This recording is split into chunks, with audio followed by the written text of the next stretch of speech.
Hello dear students, welcome to Allen digital. स्वागत है आप सभी का JEE mains PYQ Udaan series में, जिसमें आज हम कवर करने वाले हैं ज्योमेट्रिकल ऑप्टिक्स का पार्ट 2। ओके, तो लास्ट सेशन में हमने देखा था ज्योमेट्रिकल ऑप्टिक्स का पार्ट 1, जिसमें हमने देखे थे जेईई मेंस एग्जाम में पूछे गए कुछ अच्छे अच्छे क्वेश्चंस। तो उसी की कंटिन्यूटी में आज हम आगे बढ़ेंगे और ज्योमेट्रिकल ऑप्टिक्स के पार्ट 2 में भी हम कुछ अच्छे अच्छे क्वेश्चंस को देखने वाले हैं। ठीक है, तो आप हमारे साथ बने रहिए और सेशन को एंजॉय कीजिए। ठीक है, तो स्टार्ट करते हैं हम। तो सबसे पहला क्वेश्चन जो है हमारे पास वो है, cross sectional view of a prism is the equilateral triangle ABC in the figure. The minimum deviation is observed using this prism when the angle of incidence is equals to the angle of prism. ठीक है, ये हमको यहाँ पे एक important data दिया हुआ है, that the angle of incidence is equals to the angle of prism, then the time taken by the light to travel from point P which is the mid point of the line BC is. Okay, तो यहाँ पे P से A तक light रे को जाने में कितना टाइम लगेगा, ये हमको यहाँ पे फाइंड आउट करना है। ठीक है, और हमको यहाँ पे एडिशनल डेटा गिवन है that the speed of the light in vacuum is 3 × 10⁸ and the cos 30 की वैल्यू √3/2 दी हुई है, वो आपको पहले से ही पता होती है। ठीक है, तो देखो P से A तक जाने में लाइट रे को कितना टाइम लगेगा, ये हमको फाइंड आउट करना है। तो उसके लिए हमको क्या करना पड़ेगा, AP लेंथ जो है वो फाइंड आउट करनी पड़ेगी और speed of the light in the material of the prism हमको फाइंड आउट करना पड़ेगा। ठीक है, तो उसके लिए हमको सबसे पहले क्या फाइंड आउट करना पड़ेगा, इस प्रिज्म का रिफ्रैक्टिव इंडेक्स। उसके लिए हमको ये डेटा दिया हुआ है that the angle of incidence will be equals to the angle of the prism. ठीक है, अगर यहाँ पे हम मिनिमम डेविएशन की बात करें डेल्टा मिन की, तो डेल्टा मिन क्या होता है आपका 2i - a होता है। i a के बराबर है तो ये हो जाएगा आपका 2a - a यानी कि a। ओके, अब यहाँ पे आप रिफ्रैक्टिव इंडेक्स ऑफ प्रिज्म का फॉर्मूला अप्लाई कर दो, that will be equals to sine of delta min plus a/2। Delta min की वैल्यू क्या आ रही है आपकी a, तो a + a/2 क्या हो जाएगा आपका a हो जाएगा, तो ये हो जाएगा आपका साइन a। अब देखो यहाँ पे a की वैल्यू क्या हो जाएगी, एंगल ऑफ प्रिज्म की। ये आपका इक्विलैटरल ट्राइंगल है, क्वेश्चन में हमको गिवन है, तो ये एंगल आपका कितना हो जाएगा 60। ये एंगल भी आपका 60 हो जाएगा और ये एंगल भी आपका 60 हो जाएगा। तो यहाँ पे क्या आ जाएगा आपका साइन 60 आ जाएगा, 60 + 60/2 60 आ जाएगा यहाँ पे, और नीचे आ जाएगा आपका sign a/2 that is sine 30। अब यहाँ पे आप वैल्यूज को रखोगे तो यहाँ पे आ जाएगा आपका √3/2 डिवाइड बाई 1/2। तो यहाँ पे आपका जो रिफ्रैक्टिव इंडेक्स आ गया प्रिज्म का वो आ गया आपका √3। ठीक है, स्पीड ऑफ लाइट हमको वैक्यूम में दी हुई है। अगर किसी मीडियम में हमको speed of light find out करना होता है तो उसका फॉर्मूला क्या होता है, speed of light in vacuum that is 3 × 10⁸ divide by the refractive index of that medium. ठीक है, यहाँ से 3 को हम √3 × √3 लिख सकते हैं, तो √3 से √3 यहाँ पे कैंसिल आउट हो जाएगा, तो ये आपका आ जाएगा √3 × 10⁸ मीटर्स/सेकेंड। हमारे पास यहाँ पे speed of light in the material of prism आ गया। अब देखो यहाँ पे AP लेंथ अगर हमको फाइंड आउट करनी हो तो यहाँ पे ये वाला एंगल आपका 60 है। अगर हम ABP राइट एंगल ट्राइंगल को देखें यहाँ पे, तो अगर हमको ये वाली लेंथ फाइंड आउट करनी है तो हम यहाँ पे अगर साइन को यूज़ करें तो इसको हम क्या लिख सकते हैं 10 sin 60। आप इसको समझ पा रहे हो, इसको हम क्या लिख सकते हैं 10 sin 60। साइन 60 होता है आपका √3/2, तो ये हो जाएगा आपका 5√3 सेंटीमीटर्स। ठीक है, तो आपको टाइम फाइंड आउट करना है, तो टाइम आपका क्या आ जाएगा, that is AP divide by V। AP आपने कितना फाइंड आउट किया है 5√3 सेंटीमीटर्स में, तो इसको आप मीटर्स में कन्वर्ट कर लो, तो 10⁻⁻2 से आप मल्टीप्लाई कर लो, और यहाँ पे स्पीड ऑफ लाइट जो कि आपका है √3 × 10⁸ उससे डिवाइड कर दो। अब यहाँ पे कैलकुलेशन बहुत ही आसान है, √3 आपका कैंसिल आउट हो जाएगा, जो आपका टाइम आ जाएगा यहाँ से वो आ जाएगा आपका 5 × 10⁻⁻10 seconds.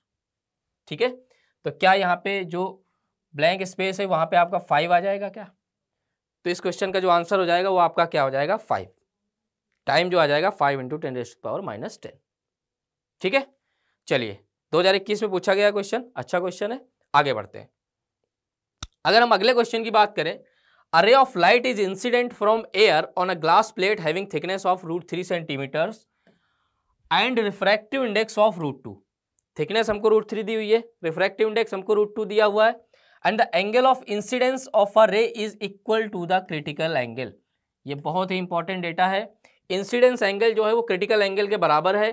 The lateral displacement of the ray when it passes through the plate is, lateral displacement हमको फाइंड आउट करना है। तो आइए हम सिचुएशन को समझते हैं। अब देखो यहाँ पे हमारे पास एक ग्लास प्लेट है, ठीक है, जिसकी थिकनेस हमको दी हुई है √3। जो एंगल ऑफ इंसिडेंस है वो हमारा क्रिटिकल एंगल के बराबर है θc। तो आफ्टर द रिफ्रैक्शन जब वो लाइट रे बाहर आएगी तो वो क्रिटिकल एंगल पे ही बाहर आएगी क्या, ये भी आपको पता है, ठीक है। तो यहाँ पे अपने को क्या करना है, इसका लेटरल डिस्प्लेसमेंट फाइंड आउट करना है। अब याद करो लेटरल डिस्प्लेसमेंट हमने क्या पढ़ा था, x इक्वल्स टू क्या होता था आपका, thickness of the plate into sine of angle of incidence minus angle of refraction into sec of r, ठीक है।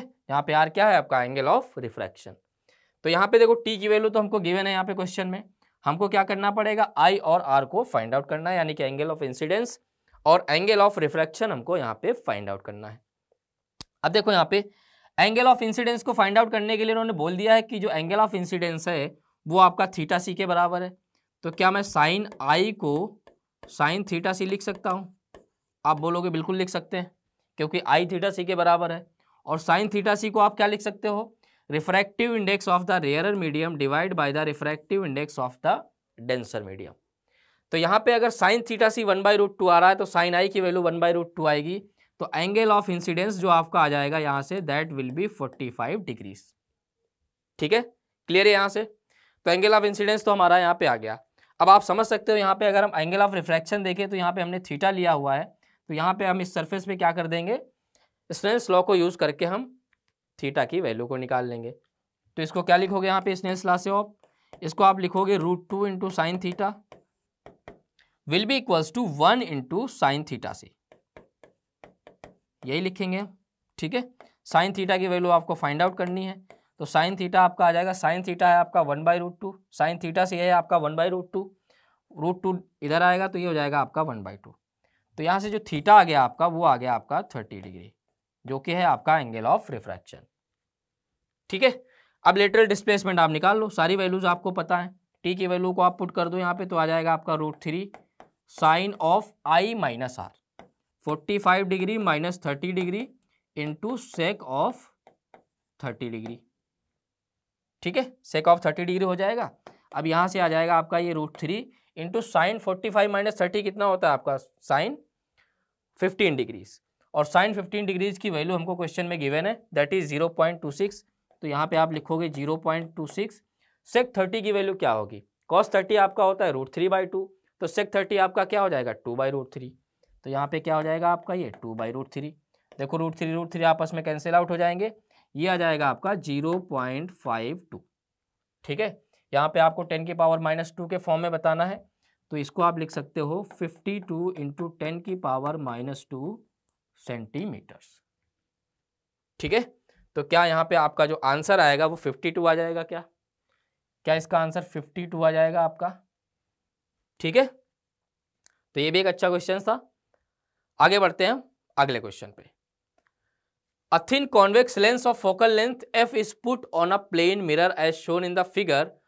When an object is kept at a distance of a from the lens mirror combination, its image is formed at a distance of a/3.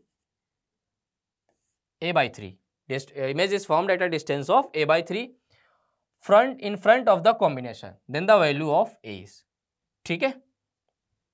Object हमारा रखा हुआ है a distance पे और हमको image जो मिल रही है a/3 डिस्टेंस पे मिल रही है, तो हमको a की वैल्यू को बताना है। हमको यहाँ पे मिरर और लेंस का कॉम्बिनेशन दिया हुआ है, ठीक है। तो सबसे पहले हम क्या करेंगे, सबसे पहले हम देख लेते हैं ये जो मिरर और लेंस का कॉम्बिनेशन है इसकी इक्विवेलेंट फोकल लेंथ क्या आती है, उससे हम देख लेंगे ये क्या शो करेगा। तो देखो यहाँ पे अगर हमको इक्विवेलेंट फोकल लेंथ लिखनी होगी तो हम क्या लिखेंगे, 1/f equivalent will be equals to focal length of the mirror minus 2 times focal length of the lens. ये फॉर्मूला आप सबने पढ़ रखा अच्छे से। अगर हम मिरर के फोकल लेंथ की बात करें तो यहाँ पे प्लेन मिरर है, ठीक है, तो इसकी फोकल लेंथ क्या हो जाएगी आपकी, इन्फिनिटी हो जाएगी, -2 times focal length of the lens, वो हमको दी हुई है यहाँ पे f, और यहाँ पे कॉन्वेक्स मिरर है, कॉन्वेक्स लेंस है सॉरी, तो यहाँ पे हम क्या ले लेंगे, पॉजिटिव ले लेंगे। तो यहाँ से जो आपका f इक्विवेलेंट आ जाएगा वो आ जाएगा आपका -f/2, जो कि आ रहा है आपका नेगेटिव। अब यहाँ पे फोकल लेंथ इक्विवेलेंट नेगेटिव आ रहे हैं, इसका मतलब ये जो कॉम्बिनेशन है आपका वो किस तरह से एक्ट करेगा, आपका कॉनकेव मिरर की तरह एक्ट करेगा। अगर ये कॉनकेव मिरर की तरह एक्ट करेगा तो देखो सिचुएशन किस तरह की होगी। हमसे बोला हुआ है ये जो कॉम्बिनेशन है इससे a/3 डिस्टेंस पे हमको क्या मिल रही है, इमेज मिल रही है। मतलब आपकी इमेज जो हो जाएगी वो यहाँ पे कहीं पे मिल रही होगी a/3 डिस्टेंस पे। तो ऑब्जेक्ट का आपका कहाँ पे होगा, ऑब्जेक्ट है आपका a डिस्टेंस पे, तो ऑब्जेक्ट की जो पोजीशन हो जाएगी वो यहाँ पे कहीं पे हो जाएगी। अब ये क्वेश्चन आपके लिए आसान क्वेश्चन बन गया। अब यहाँ पे आप क्या करो, सिंपल मिरर फॉर्मूला को यूज करके आप रिलेशन को फाइंड आउट कर सकते हो। मिरर फॉर्मूला आपका क्या होता है, 1/v plus 1/u will be equals to 1 upon the focal length. ठीक है, यहाँ पे फोकल लेंथ क्या आ जाएगी आपकी, एफ इक्विवेलेंट आ जाएगी, 1/v करेंगे। ठीक है, तो यहाँ पे जो इमेज की लेंथ लेंगे हम a/3, इसको लेंगे नेगेटिव, तो हो जाएगा आपका -3/a। ऑब्जेक्ट की भी डिस्टेंस सेम साइड है तो हम माइनस में लेंगे, तो ये हो जाएगा आपका -1/a। Will be equals to focal length हमारी कितनी आई है, -f/2, तो ये क्या हो जाएगा आपका -2/f। क्या ये रिलेशन आप लिख पाओगे आसानी से, माइनस माइनस यहाँ से कैंसिल आउट हो जाएगा, 3 + 1 आपका हो जाएगा 4, तो ये हो जाएगा आपका 4/a will be equals to 2/f। इसको आप कैंसिल आउट करोगे तो यहाँ से जो आपका a आ जाएगा दैट विल बी 2f। तो क्या यहाँ पे a की वैल्यू आपकी 2f के बराबर आ जाएगी, बोलो हाँ या ना। ऑप्शंस आप मैच करोगे तो यहाँ पे जो लास्ट ऑप्शन हमको दिख रहा है ऑप्शन नंबर 4, वो हमारा जो हो जाएगा that will be the correct answer for this question. ठीक है, आगे बढ़े, चलिए आगे बढ़ते हैं अगले क्वेश्चन की तरफ। Let the refractive index of a denser medium with respect to a rarer medium is given as n12 and its critical angle be θc at an angle of incidence a when light is traveling from denser medium to rarer medium। Light रे कहाँ से कहाँ तक जा रही है, denser से rare medium में जा रही है। A part of the light is reflected and the rest is refracted, then the angle between the reflected and refracted ray is given as 90 degree. We have to find out the value of angle A. ठीक है, तो आइए देखते हैं। अब देखो यहाँ पे सपोज हमारे पास यहाँ पे दो मीडियम है। ठीक है, एक मीडियम हमारे पास डेंसर है, उसका रिफ्रैक्टिव इंडेक्स हम कुछ म्यू डी मान लेते हैं, और दूसरा हमारे पास जो मीडियम है वो रेयरर है, उसका रिफ्रैक्टिव इंडेक्स हमने म्यू आर मान लिया। लाइट रे जो आ रही है वो डेंसर से रेयरर में जा रही है, कुछ पोर्शन उसका क्या होता है, रिफ्लेक्ट हो जाता है, और कुछ क्या हो जाता है उसका रिफ्रैक्ट हो जाता है। अगर यहाँ पे लाइट रे रिफ्लेक्ट होगी तो एंगल ऑफ इंसिडेंस आपको ए दिया हुआ है, तो एंगल ऑफ रिफ्लेक्शन भी आपका ए हो जाएगा। ये एंगल जो है आपका, ये आपका एंगल ऑफ रिफ्रैक्शन हो जाएगा, आप इसको आर मान लो। और यहाँ पे रिफ्लेक्टेड रे और रिफ्रैक्टेड रे के बीच का जो एंगल आपको गिवन है वो गिवन है आपको 90 डिग्री। ठीक है, तो यहाँ पे अगर क्रिटिकल एंगल आपको θc दिया हुआ है तो साइन θc को आप क्या लिख सकते हो, सबसे पहले तो साइन θc को हम लिख सकते हैं mu R upon mu D. ये बात आपको पता है। साइन θc को हम क्या लिख सकते हैं, refractive index of the rarer medium divided by the refractive index of the denser medium. यहाँ पे अगर हम स्नेल्स लॉ को यूज करें तो हम क्या लिख सकते हैं, हम लिख सकते हैं mu D into sine A will be equals to mu R into sine R. ठीक है, हमको ए की वैल्यू बतानी है यहाँ पे, तो देखो यहाँ पे आर को हमको क्या करना पड़ेगा, ए के टर्म्स में लाना पड़ेगा। अब यहाँ पे देखो आप a प्लस 90 प्लस आर आपका 180 हो जाएगा, तो क्या यहाँ पे r is equals to 90 minus A हो जाएगा क्या, तो देखो यहाँ पे mu D sine A will be equals to mu R sine of 90 minus A, क्या ये हो जाएगा आपका।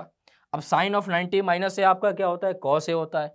इसको आप लेफ्ट साइड में आओगे तो sign A upon cos A आपका क्या हो जाएगा, tan ए हो जाएगा, वो हो जाएगा आपका mu R upon mu D.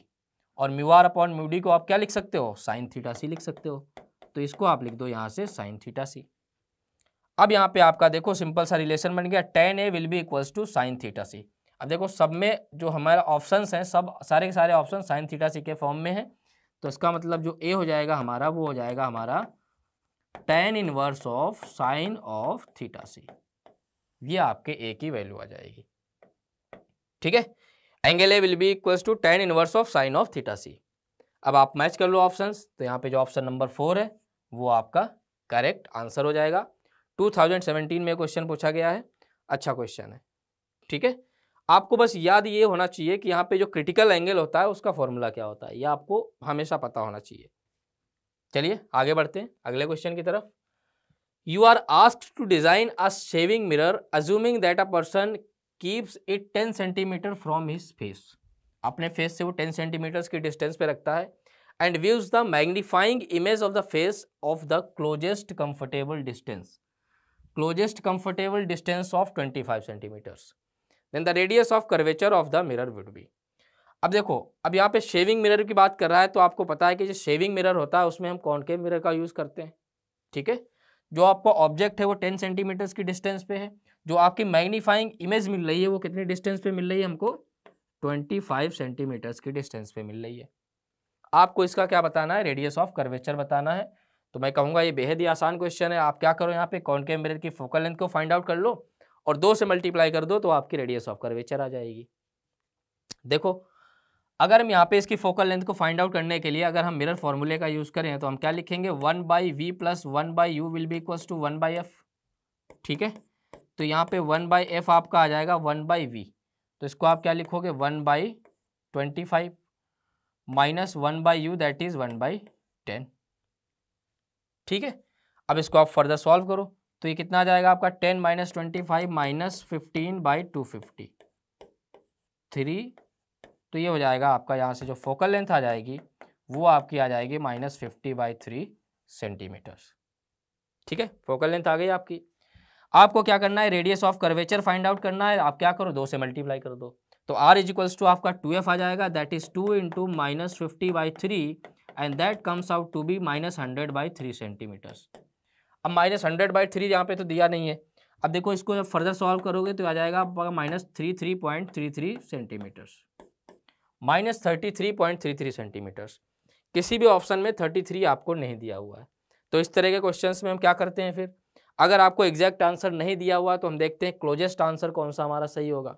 तो अगर हम क्लोजेस्ट आंसर की बात करेंगे यहाँ पे, तो रेडियस ऑफ कर्वेचर आपकी हो जाएगी 30 सेंटीमीटर्स, ठीक है। जो भी क्वेश्चंस आपको मिलेंगे जिसमें आपका एग्जैक्ट आंसर मैच नहीं कर रहा होगा, वहाँ पे आप क्या करोगे, क्लोजेस्ट आंसर को ढूंढने की कोशिश करोगे। तो यहाँ पे आपका जो फर्स्ट ऑप्शन हो जाएगा वो आपका करेक्ट आंसर हो जाएगा इस क्वेश्चन के लिए, ठीक है। क्लियर है, आगे बढ़े। अगले क्वेश्चन में हमको गिवन है, a glass tumbler having inner depth of 17.5 centimetres is kept on a table. A student starts pouring water which have a refractive index of 4/3 into it while looking at the surface of the water from the above when he feels that the tumbler is half filled। जब वो ऊपर से देखता है उसको glass half filled दिखता है, उस टाइम पे वो क्या करता है, वाटर को पोर करना स्टॉप कर देता है। सो हमसे पूछा गया up to what height the tumbler is actually filled. तो टम्बलर की एक्चुअल हाइट है वो हमको बतानी है, ठीक है। तो देखो सिचुएशन क्या है, यहाँ पे आपके पास टम्बलर है, ठीक है। इसकी जो एक्चुअल डेप्थ है वो हमको 17.5 सेंटीमीटर्स दी हुई है। मान लेते हैं इसकी h हाइट तक वाटर को भरा गया, ठीक है। अगर h हाइट तक वाटर को भरा गया तो यहाँ पे जो रिमेनिंग जो लेंथ हो जाएगी वो कितनी हो जाएगी आपकी, 17.5 माइनस h हो जाएगी, क्योंकि इसकी पूरी लेंथ हमको कितनी गिवन है, 17.5 गिवन है, ठीक है। अब यहाँ पे क्या बोल रहा है, जब ऑब्जर्वर को ये लगता है कि जो टम्बलर है वो हाफ फिल्ड है, तब उसने वाटर को पोर करना स्टॉप कर दिया है। तो हम क्या करेंगे यहाँ पे, the height of the water observe by the observer, ठीक है, वो हम निकालेंगे। तो अगर हम देखते हैं height of the water observe by the observer, तो आपका क्या हो जाएगा, वो आपका हो जाएगा h/μ ऑफ द वाटर। तो म्यू ऑफ द वाटर आपका कितना गिवन है, 4/3, तो ये आ जाएगा आपका 3h/4, ठीक है। अब जो रिमेनिंग यहाँ पे हाइट है उसकी हम बात करें तो उसका रिफ्रैक्टिव इंडेक्स तो 1 है, तो उसकी जो अपरेंट हाइट होगी वही एक्चुअल हाइट होगी। तो H2 के केस में आपका क्या हो जाएगा, ये हो जाएगा आपका 17.5 माइनस h। अब क्या करता है, उसको हाफ फील्ड दिखता है, मतलब जो अपरेंट हाइट्स हैं उसको क्या दिखती हैं, इक्वल दिखती हैं। तो यहाँ पे H1 इक्वल्स टू क्या हो जाएगा, H2 के बराबर हो जाएगा। आप इसको यहाँ पे पुट करोगे तो ये हो जाएगा आपका 3h/4 will be equals to 17.5 minus h। Further इसको सॉल्व करोगे तो h इधर आएगा, तो ये हो जाएगा आपका 7h/4 will be equals to 17.5। तो h की वैल्यू आपको बतानी है, तो h हो जाएगा आपका 17.5 इंटू 4 डिवाइड बाई 7। 17.5 इंटू 4 कितना आएगा, 17 इंटू 4 इज 68.5 इंटू 4 इज 2, तो ये हो जाएगा आपका 70/7 यानी कि 10 सेंटीमीटर्स। ऑप्शंस को आप मैच कर लो, सेकंड ऑप्शन जो होगा वो आपको करेक्ट आंसर दिख जाएगा यहाँ से। ठीक है, तो काफ़ी सिंपल क्वेश्चन था ये। इसमें आपको क्या करना है, केवल ऑब्जर्वर की रिस्पेक्ट में आपको अपरेंट हाइट को निकालना है और उसको इक्वेट करके आपको आंसर निकाल लेना है, बस दैट्स इट। ओके, तो सेकंड ऑप्शन इसका करेक्ट आंसर हो जाएगा। आगे बढ़ते हैं हम अगले क्वेश्चन के साथ। अगले क्वेश्चन में हमको गिवन है a pole is vertically submerged in swimming pool such that it gives a length of shadow of 2.15 meters within water when sunlight is incident at an angle of 30 degrees with the surface of the water। 30 degree angle हमको surface of water से दिया हुआ है, ठीक है। If swimming pool is filled to a height of 1.5 metres then the height of the pole above the water in centimetres. Height of the pole हमको बताना है एबव द वाटर, ठीक है। तो देखो यहाँ पे हमारे पास जो पोल है वो स्विमिंग पूल में सबमर्ज है और हाइट ऑफ द पोल जो है आपकी, ये आपका पोल है, पोल की जो हाइट है एबव द वाटर सरफेस वो हमने मान ली हुई है x। ये आपकी क्या है, वाटर सरफेस है, ठीक है। स्विमिंग पूल की डेप्थ हमको दी हुई है 1.5। हमसे बोला है जो लाइट रेज हैं वो इंसिडेंट करती हैं वाटर सरफेस से 30 डिग्री एंगल पे, तो नॉर्मल से एंगल इसका कितना हो जाएगा, 60 डिग्री, मतलब एंगल ऑफ इंसिडेंस क्या हो जाएगा इसका, 60 डिग्री हो जाएगा। उसके बाद में लाइट रे क्या करेगी, रिफ्रैक्ट करेगी। मान लेते हैं एंगल आर पे रिफ्रैक्ट करती है, तो जहाँ पे ये लाइट रे मिलेगी बॉटम को, तो ये क्या लेंथ आपकी शैडो हो जाएगी, क्या ये आपका क्या हो जाएगा, शैडो हो जाएगा, जो कि आपको दिया हुआ है 2.15 मीटर्स, ठीक है। अब देखो यहाँ पे अगर ये x है, ये 30 डिग्री है, तो ये वाली लेंथ हो जाएगी आपकी x√3, तो ये वाली लेंथ भी आपकी क्या हो जाएगी, x√3। अगर ये वाला एंगल आपका r है और ये वाली लेंथ आपको दी हुई है 1.5, तो क्या ये वाली लेंथ आपकी 1.5 इंटू tan r हो जाएगी।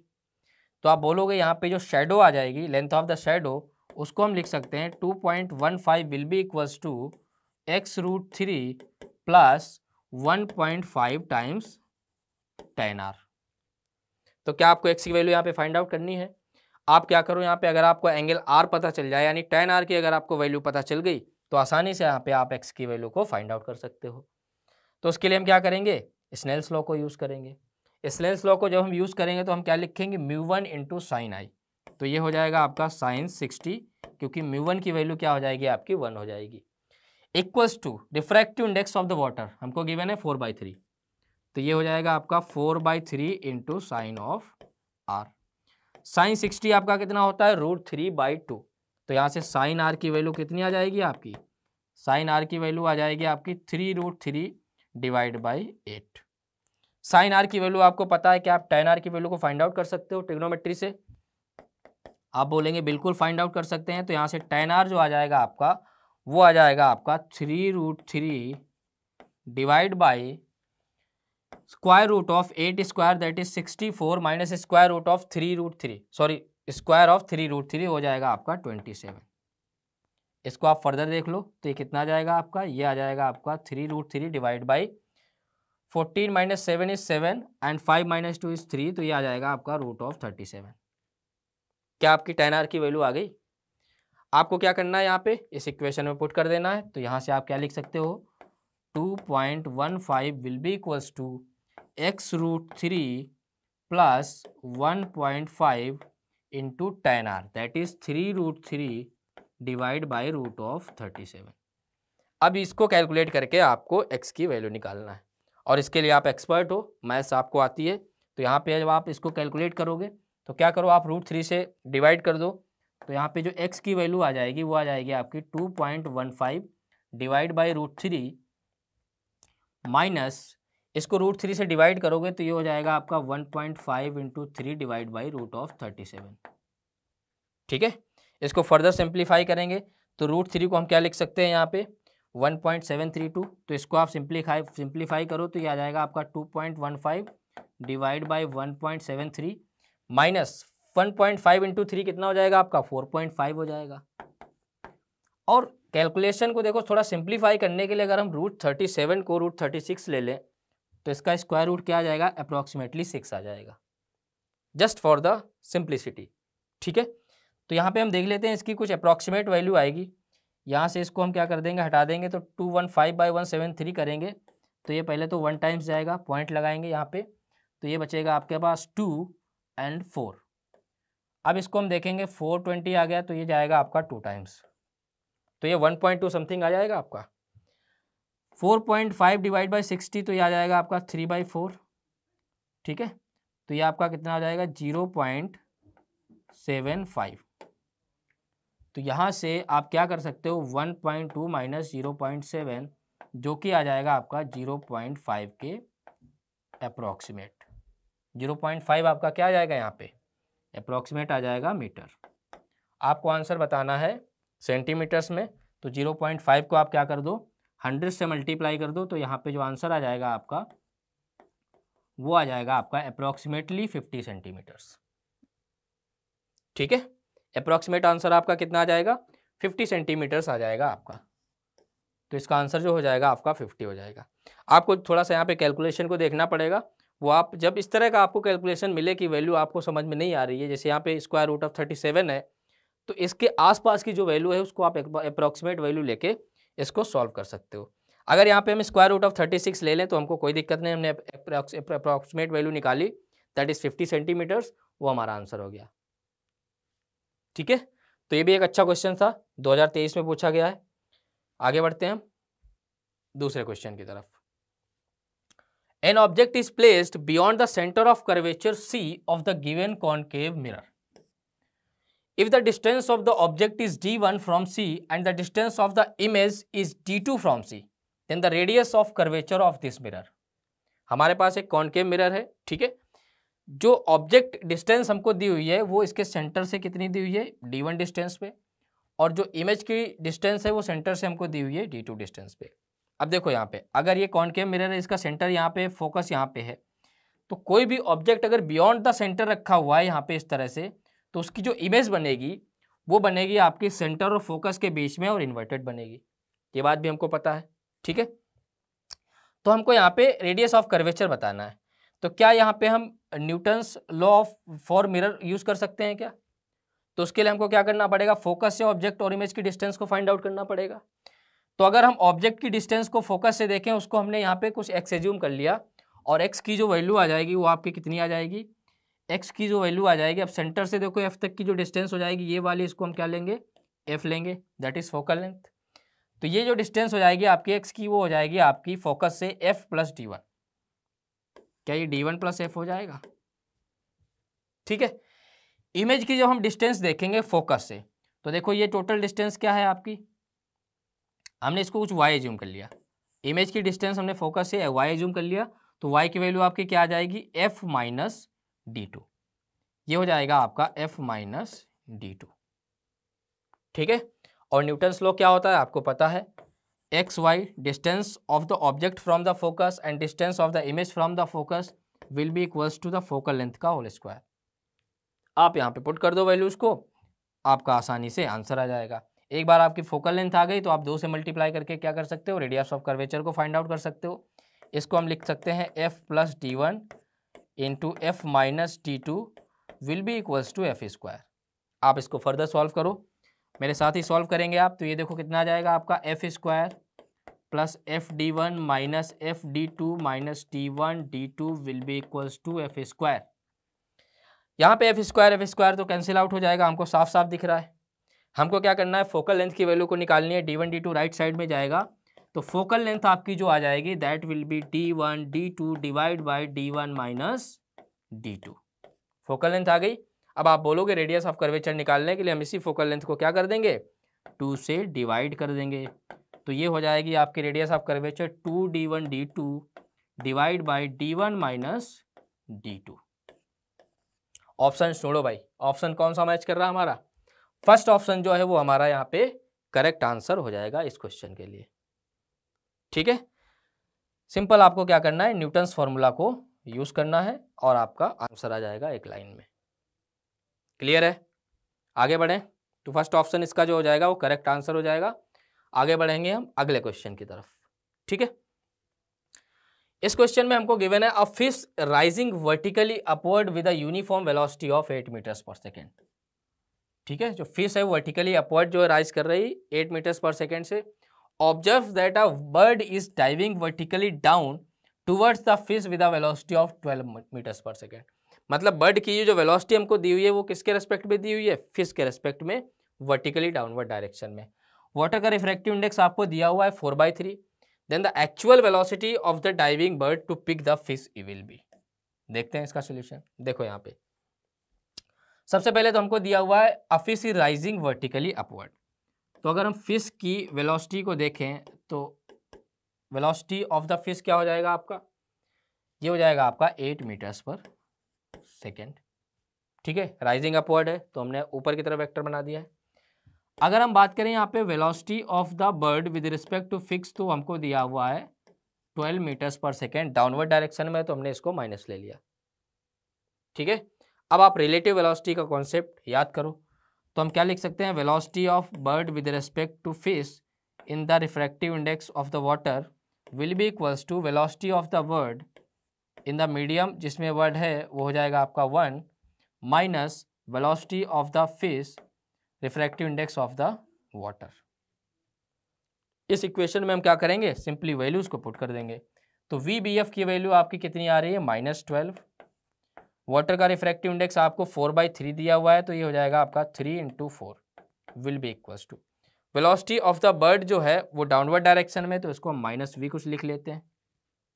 ठीक है, minus velocity of the fish 8 metres per second हमको दिया हुआ है अपवर्ड डायरेक्शन में, तो ये हो जाएगा आपका 8 × और यहाँ पे डिवाइड करना है हमको रिफ्रैक्टिव इंडेक्स ऑफ वाटर से, तो ये हो जाएगा आपका 3/4। बेहद ही आसान कैलकुलेशन है। ये क्या हो जाएगा आपका, ये हो जाएगा आपका 4 से मल्टीप्लाई हो जाएगा। ठीक है, अब ये आ जाएगा आपका 2।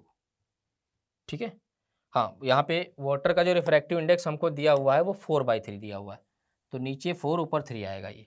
ठीक है, नीचे आएगा आपका 4, ऊपर आ जाएगा आपका 3, तो ये कितना हो जाएगा आपका 3 हो जाएगा। तो यहाँ से जो V की वैल्यू आ जाएगी दैट विल बी, V की वैल्यू यहाँ से कितनी आ जाएगी, 9 राइट साइड में जाएगा, ये बचेगा आपका -6, तो ये आ जाएगा आपका 3 मीटर्स पर सेकेंड। ठीक है, तो यहाँ पे इसका जो आंसर आ जाएगा the actual velocity of the bird हमसे पूछा हुआ है that is 3 metres per second.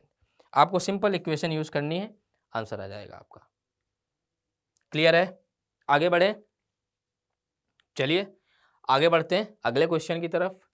A hemispherical glass body of radius 10 centimetres and refractive index of 1.5 is silvered on its curved surface. Curved surface को यहाँ पे silver किया गया है। A small air bubble is 6 centimetre below the flat surface. ये जो हमारा है बबल है वो 6 सेंटीमीटर है फ्लैट सरफेस से नीचे। Inside and along the axis the position of the image of the air bubble made by the mirror is seen. ठीक है, हमारा ऑब्जर्वर जो है वो यहाँ पे कहीं पे है। ऑब्जर्वर को जो फाइनल इमेज है वो कहाँ पे दिखती है ये हमसे पूछा गया है। तो देखो इसको किस तरह से हम अप्रोच करेंगे। अब देखो यहाँ पे कर्व्ड सरफेस को क्या किया गया है, यहाँ पे इस तरह से सिल्वर किया गया। तो ये कैसा मिरर बन गया आपका, ये बन गया आपका कॉनकेव मिरर। तो सबसे पहले तो हम इस एयर बबल की जो इमेज है वो हम इस कॉनकेव मिरर से देख लेते हैं कहाँ पे बनती है। तो उसके लिए आप क्या करोगे, मिरर फॉर्मूला यूज़ करोगे। इसके लिए अगर आप ऑब्जेक्ट डिस्टेंस की बात करोगे तो ये हो जाएगी आपकी ऑब्जेक्ट डिस्टेंस। अगर ये 6 है, रेडियस इसकी 10 है, तो ये कितनी हो जाएगी आपकी 4 सेंटीमीटर्स हो जाएगी लेंथ। तो फॉर्मूला क्या होता है आपका 1/v + 1/u will be equals to 1/f। 1/v आपको फाइंड आउट करना है। u की वैल्यू आप कितनी ले लोगे, 4 ले लोगे माइनस में, तो ये हो जाएगा आपका -1/4। आपकी फोकल लेंथ कितनी आ जाएगी, फोकल लेंथ आपकी हो जाएगी यहाँ पे देखो रेडियस ऑफ कर्वेचर अगर आपका 10 है तो फोकल लेंथ हो जाएगी आपकी 5, और इसको आप लोगे -1/5। ठीक है, तो यहाँ से देखो v की वैल्यू कितनी आएगी, तो इसको जब हम देखेंगे तो यहाँ से 1/v आपका आ जाएगा 1/4 - 1/5 दैट इज 1/20। तो v कितना हो गया आपका 20 सेंटीमीटर्स आ रहा है। ठीक है, अब v अगर आपका 20 सेंटीमीटर्स आ रहा है तो अब देखो v कहाँ पे बनेगा, v आपका कितना आ गया 20 सेंटीमीटर्स। तो जो v होगा वो आपका इस सरफेस से कहीं 20 सेंटीमीटर्स नीचे बन रहा होगा। सपोज यहाँ पे बन रहा है आपकी image that is 20 centimetres below from the mirror. ठीक है, अब हमको क्या करना है, ऑब्जर्वर को ये इमेज कितनी डिस्टेंस पे दिखेगी ये फाइंड आउट करना है। तो वही आप अपरेंट हाइट वाला यहाँ पे फॉर्मूला यूज कर लेंगे। अपरेंट हाइट वाले कॉन्सेप्ट से अगर आप दिखोगे तो distance seen by the observer of the image will be equals to the distance of the image from the lens. वो कितनी हो जाएगी, देखो यहाँ पे फ्लैट सरफेस से अगर हम देखेंगे तो ये हो जाएगी 10 + 20 और रिफ्रैक्टिव इंडेक्स से किससे हम डिवाइड करेंगे, जो यहाँ पे मटेरियल का रिफ्रैक्टिव इंडेक्स है वो आपको दिया हुआ है 1.5, तो इससे आप डिवाइड कर दो into refractive index of the medium of the observer, वो क्या हो जाएगा आपका 1 हो जाएगा। ये आती है आपकी डी। तो यहाँ पे देखो इसको आप फर्दर सॉल्व कर लो, तो ये हो जाएगा आपका 30 डिवाइड बाई 1.5, तो ये हो जाएगा आपका 20। ठीक है, तो यहाँ से डी की जो वैल्यू आ जाएगी वो आ जाएगी आपकी 20 सेंटीमीटर। मतलब ऑब्जर्वर को जो इमेज होगी वो फ्लैट सरफेस से 20 सेंटीमीटर्स नीचे दिखेगी। मतलब ऑब्जर्वर को कहाँ पे दिखेगी, यहाँ पे कहीं पे दिखेगी 10 सेंटीमीटर्स नीचे, यहाँ से 10 और फ्लैट सरफेस से 20 सेंटीमीटर्स नीचे। ऑप्शंस देखो यहाँ पे, तो यहाँ पे हमको अगर सेकेंड ऑप्शन को मैं देखो तो इसमें दिया हुआ है 20 centimetres below the flat surface, जो कि हमारा यहाँ पे आया है। ठीक है, तो ऑब्जर्वर को जो इमेज दिखेगी वो फ्लैट सरफेस से 20 सेंटीमीटर्स की डिस्टेंस पे दिखेगी। तो second part will be the right answer for this question. ठीक है, क्लियर है। आपको पहले इमेज की पोजीशन को फाइंड आउट करना है, फिर अपरेंट हाइट का यहाँ पे कॉन्सेप्ट को यूज करना है। चलिए आगे बढ़ते हैं अगले क्वेश्चन की तरफ। इस क्वेश्चन में हमको गिवन है a plano convex lens becomes an optical system of 28 centimetres of focal length when its plane surface is silvered. जब इसकी प्लेन सरफेस को सिल्वर किया जाता है तो ये ऑप्टिकल सिस्टम बनता है 28 सेंटीमीटर फोकल लेंथ का, और जब इसका जो कर्व्ड सरफेस है उसको जब सिल्वर किया जाता है तो ये कितनी फोकल लेंथ का सिस्टम बनता है, 10 सेंटीमीटर्स का। Then we have to find out the refractive index of the material of lens is. ठीक है, तो लेंस के मटेरियल का रिफ्रैक्टिव इंडेक्स लेटेस्ट से म्यू है, वो हमको यहाँ पे फाइंड आउट करना है। ठीक है, तो देखो इसको किस तरह से हम अप्रोच करेंगे। तो यहाँ पे देखो, अगर हम यहाँ पे फर्स्ट केस में देखें तो फर्स्ट केस के लिए हमको एफ इक्विवेलेंट 1 कितना दिया हुआ है, 28 सेंटीमीटर। सेकेंड केस के लिए हमको एफ इक्विवेलेंट 2 दिया हुआ है 10 सेंटीमीटर। तो हमको क्या करना पड़ेगा, यहाँ पे लेंस और मिरर का कॉम्बिनेशन है, इसका हमको equivalent focal length find out करना पड़ेगा। उससे के लिए सबसे पहले हमको क्या करना पड़ेगा, यहाँ पे जो लेंस है उसका हमको फोकल लेंथ निकालना पड़ेगा, फिर लेंस और मिरर का जो कॉम्बिनेशन है उसका इक्विवेलेंट फोकल लेंथ निकालना पड़ेगा। ठीक है, तो अगर हम फर्स्ट लेंस की यहाँ पे बात करें तो फर्स्ट लेंस के लिए पहले हम क्या करते हैं, फोकल लेंथ निकाल लेते हैं। तो 1/FL1 इसको हम लिख देंगे will be equals to refractive index of the material minus refractive index of the surroundings divide by the refractive index of the surroundings into radius of curvature of first surface that is convex, तो इसको हम लेंगे 1/R। Second surface यहाँ पे plane है तो इसका हम रेडियस ऑफ कर्वेचर लेंगे इनफाइनाइट। तो यहाँ से 1/FL1 आपका कितना आ जाएगा, ये आ जाएगा आपका म्यू माइनस 1/R। ये आ गया। तो यहाँ से जो फोकल लेंथ हो जाएगी आपकी, इसको 1/FL1 ही लिखा रहने दो आप, कोई दिक्कत नहीं है। तो यहाँ से अगर फोकल लेंथ आप लिखोगे तो कितनी आ जाएगी आपकी यहाँ पे R/μ-1। अगर हम यहाँ पे सेकेंड लेंस की बात करें तो देखो सेकेंड लेंस के लिए भी हम सिमिलर तरीके से लिखेंगे। तो उसके लिए हम क्या लिखेंगे, 1/FL2 will be equals to refractive index of the medium that is mu minus refractive index of the surroundings divide by the refractive index of the surroundings into radius of curvature of the first surface that is infinity. Light ray इधर से आ रही है और ये वाला जो surface आपको मिलेगा वो क्या मिल रहा है, हमको कॉन्केव मिल रहा है। तो माइनस कॉन्केव के केस में हम -R लेते हैं, तो माइनस माइनस आपका हो जाएगा प्लस, तो ये हो जाएगा आपका प्लस 1/R। तो यहाँ से 1/FL2 जो आपका आ गया वो आपका आ जाएगा mu minus 1 divide by R। क्या यहाँ पे दोनों की लेंसेज की फोकल लेंथ आ गई क्या हमारे पास। अब हम क्या करते हैं, इक्विवेलेंट की फोकल लेंथ निकालते हैं। तो यहाँ पे लेंस और मिरर का कॉम्बिनेशन है, उसके लिए हम लिखते हैं। तो फर्स्ट के लिए हम अगर लिखेंगे तो 1/F equivalent 1 will be equals to 1 focal length of the mirror minus 2 focal length of the lens, ये लिखेंगे। Focal length of the mirror की अगर हम बात करें तो ये तो आपका इन्फिनिटी हो जाएगा क्योंकि यहाँ पे प्लेन मिरर है, तो ये वैल्यू तो आपकी 0 हो गई। 1/F इक्विवेलेंट 1 जो आ जाएगा आपका वो आ जाएगा आपका -2 1/FL1। अब 1/FL1 की वैल्यू आपने क्या कैलकुलेट की थी वो आप यहाँ से देख सकते हो, म्यू माइनस 1/R। ठीक है, ये आपका क्या आ जाएगा, म्यू माइनस 1/R।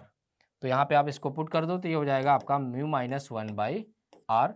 तो इसको जब आप फर्दर सॉल्व करोगे तो यहाँ से जो आपका F इक्विवेलेंट 1 आ जाएगा that will be equals to R upon 2 times 1 minus mu. ठीक है, माइनस साइन को आप अंदर ले जाओगे तो ये 1 माइनस म्यू हो जाएगा, और इसका रेसिप्रोकल करोगे तो आपका आ जाएगा R upon 2 into 1 minus mu, और ये आपको कितना दिया हुआ है 28 दिया हुआ है, तो ये आपकी हो जाएगी फर्स्ट इक्वेशन। इसी तरह से आप सेकेंड इक्वेशन लिखो। सेकेंड इक्वेशन के लिए आप क्या लिखोगे, 1 upon F equivalent to 1 upon focal length of the mirror minus 2 upon focal length of the lens two. Focal length of the mirror की यहाँ पे हम बात करेंगे तो यहाँ पे देखो आपका ये कॉनकेव मिरर है, तो इसकी फोकल लेंथ क्या हो जाएगी आपकी, रेडियस ऑफ कर्वेचर बाई 2 यानी कि r बाई 2, उसको हम लेंगे माइनस में।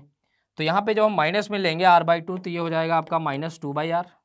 यहाँ से फोकल लेंथ ऑफ द 2 आपका कितना आया है माइनस 2, वो आप देख लो, उसको हमने अभी कैलकुलेट किया था, लेंस का फोकल लेंथ आ रहा था सेकेंड केस में म्यू माइनस 1 बाई आर, तो म्यू माइनस 1 बाई आर आप यहाँ पे पुट करोगे तो ये क्या आ जाएगा आपका 2 times mu minus 1 by are.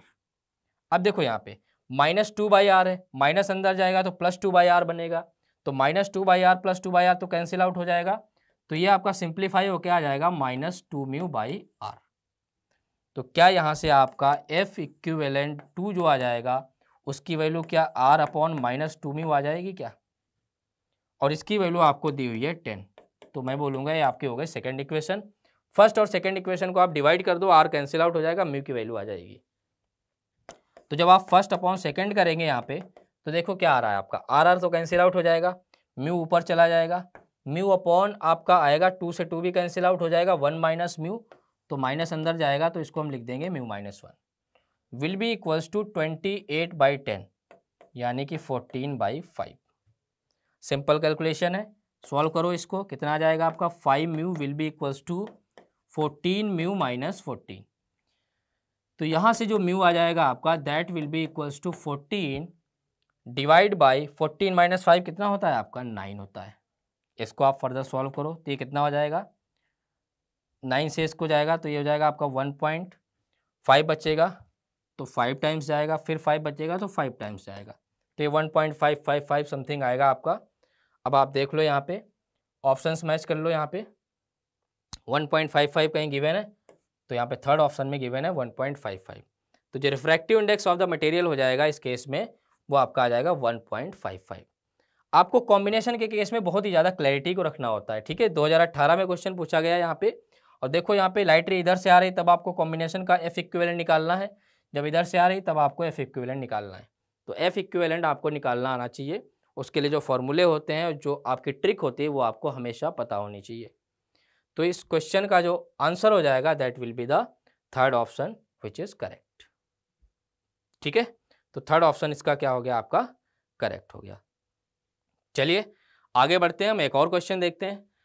A convex lens has power P, it is cut into 2 halves along its principal axis, further one piece which is out of the 2 halves is cut into the halves perpendicular to the principal axis, ठीक है। Choose the incorrect option for the reported pieces, ठीक है, हमको यहाँ पे incorrect ढूंढना है। अब ये वाला पॉइंट आपको एग्जाम में बहुत ध्यान से पढ़ना होता है। कभी कभी क्या होता है हम करेक्ट देख के यहाँ पे देखते हैं हमको बहुत सारे करेक्ट मिल रहे हैं, तो सिंगल चॉइस करेक्ट क्वेश्चन है, तो वहाँ पे आपसे इनकरेक्ट पूछा गया है, ठीक है। तो इस बात का ध्यान रखना है, और हमको यहाँ पे जो है पावर बतानी है। यहाँ पे डिफरेंट लेंसेज हमको दिए हुए हैं, देखो यहाँ पे आपको ये लेंस दिया हुआ है, पहले इन्होंने क्या किया अलोंग द प्रिंसिपल एक्सिस इसको कट कर दिया, तो ये 2 पार्ट में डिवाइड हुआ, फिर इसको क्या कर दिया जो ऊपर वाला लेंस था उसको perpendicular to the principal axis कर दिया, तो वहाँ से L2 और L3 मिल गया हमको L1 L2 L3 की क्या करनी है पावर बतानी है। तो कैलकुलेट अगर करना हो तो इसकी सबसे पहले आप क्या करोगे फोकल लेंथ को लिखोगे, सॉरी पावर को लिखोगे, तो पावर क्या होता है आपका 1 upon focal length will be equals to, lens maker formula से लिखो इसको, तो इसको आप लिख सकते हो आप mu minus 1 divide by 1 by R minus 1 by R. अब देखो यहाँ पे कॉनकेव है तो माइनस माइनस प्लस हो जाएगा आपका, तो ये हो जाएगा plus 1 by R. Further calculate करो इसको तो ये आपका आ जाएगा mu minus 1 divide by R, और यहाँ पे हो जाएगा आपका 2, 1 प्लस 1 क्या हो जाएगा आपका 2।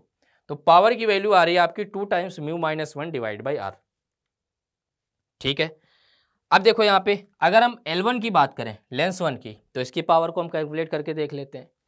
तो जब हम P1 को कैलकुलेट करेंगे तो P1 आपका क्या हो जाएगा refractive index of the material that is mu minus refractive index of the surroundings minus 1/1 आ जाएगा क्या। रेडियस ऑफ कर्वेचर इसका देखो क्या चेंज हो रहा है, आप बोलोगे नहीं चेंज हो रहा है, ये आपका क्या हो जाएगा +r और ये आपका हो जाएगा -r। तो यहाँ पे आप क्या लिखोगे 1/r माइनस माइनस क्या हो जाएगा आपका +1/r। रेडियस ऑफ कर्वेचर यहाँ पे चेंज नहीं हो रहा है, तो यहाँ पे ये r आ जाएगा आपका। ठीक है, अब इसको जब आप ऐड करोगे तो देखो कितना आ रहा है, ये आ जाएगा आपका μ-1 × 2 /r। क्या ये p के बराबर ही आ गया क्या। तो क्या p1 की वैल्यू p के इक्वल ही है क्या। मैंने अभी क्या बोला था, जब along the principal axis cut करते हैं तो पावर चेंज नहीं होती है। आप देख सकते हो यहाँ पे कैलकुलेशन से पावर वही आ रही है। ठीक है, लेंस 2 की जब हम बात करेंगे तो उसके लिए हम पावर कैलकुलेट करेंगे, दैट इज p2। उसको हम क्या लिखेंगे μ-1/1। यहाँ पे रेडियस ऑफ कर्वेचर क्या हो जाएगा, पहली सरफेस का 1/r माइनस दूसरी सरफेस क्या है आपकी प्लेन है, तो इसका रेडियस ऑफ कर्वेचर हो जाएगा आपका इन्फिनिटी, तो 1/∞ 0 हो जाएगा। ये आ जाएगा आपका μ-1/r। और क्या ये p का आधा है क्या, तो क्या p2 की वैल्यू p/2 आ जाएगी क्या। ठीक है, इसी तरह से जब आप p3 को कैलकुलेट करोगे तो उस केस में भी आ जाएगा आपका μ-1/1। रेडियस ऑफ कर्वेचर फर्स्ट की जब आप देखोगे तो आपकी मिल जाएगी 1/∞ माइनस 1/। अब देखो यहाँ पे कॉनकेव है तो माइनस लेंगे, माइनस माइनस आपका प्लस हो जाएगा, तो ये आ जाएगा आपका μ-1/r। μ-1/r आ रहा है, मतलब यहाँ पे पावर जो आपकी आ रही है वो कितनी आ रही है आपकी p/2 आ रही है। ठीक है, तो लेंस 1 की जो पावर होगी वो तो हमारी p हो जाएगी, लेंस 2 की जो पावर आ रही है वो p/2 आ रही है, और लेंस 3 की भी पावर क्या आ रही है आपकी p/2 आ रही है। ऑप्शंस को आप मैच कर सकते हो यहाँ पे। फर्स्ट ऑप्शन अगर हम देखें तो फर्स्ट ऑप्शन में लिखा हुआ power of L1 is p/2 और L1 की पावर क्या आ रही p आ रही, तो पहला ही ऑप्शन हमें यहाँ पे इनकरेक्ट दिख गया, तो पहला ऑप्शन करेक्ट आंसर हो जाएगा। हालांकि बाकी के ऑप्शंस भी हम मैच कर लेते हैं। पावर ऑफ L2 अगर हम बात करें तो P2 की पावर कितनी आ रही है आपकी p/2 आ रही है, L3 की आपकी p/2 आ रही है और L1 की आपकी p आ रही है। बाकी के तीनों ऑप्शंस करेक्ट लिखे हुए हैं। हमसे इस क्वेश्चन में इनकरेक्ट ऑप्शन पूछा गया है, तो यहाँ पे फर्स्ट ऑप्शन जो हो जाएगा वो आपका करेक्ट आंसर हो जाएगा। ठीक है, so the first option of this question will be the correct and that is the incorrect option. Okay, तो आज के सेशन को हम यहीं पे समाप्त करेंगे। ठीक है, और मैं आपसे एक ही बात कहूँगा कि आपको एग्ज़ाम में किसी भी तरह का कोई तनाव नहीं लेना है, आपको अपना बेस्ट देना है, तो जो आपका रिजल्ट होगा वो आपका डेफिनेटली बहुत ही शानदार आएगा। ठीक है, तो इसी के साथ don't stress, do your best and forget the rest. Thank you and all the best.